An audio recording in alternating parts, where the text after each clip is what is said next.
Hello everyone. So while me and my team are messaging and contacting NGOs, farmer cooperatives, and those people in Atok Benguet, we are also researching on single origin coffee, which we're gonna do in that specific region. So we are now locating and searching for experts, and we're not discussing and talking about just about the roasters, but even coffee experts as well. So I am not an expert on that, but I have a few knowledge on about some of the single origin coffee. It's much better than the commodity coffee that we know.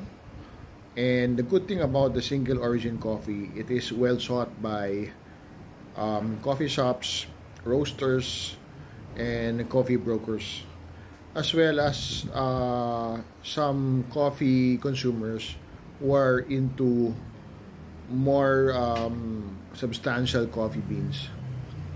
Okay, so this is very important because we are tracking down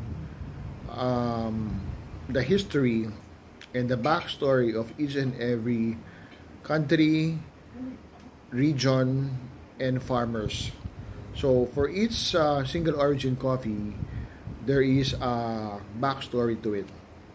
Like we get to know the culture and what kind of coffee beans do we get. Okay, so as we move forward, I'll be giving you more details about the single origin coffee that we will be producing in Atok Benguet.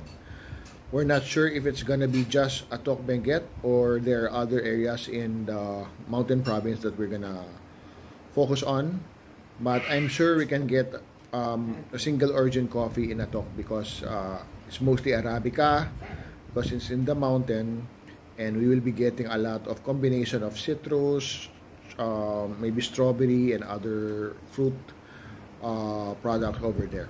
Okay, so more updates coming soon. For now, just giving you some information about the single origin coffee.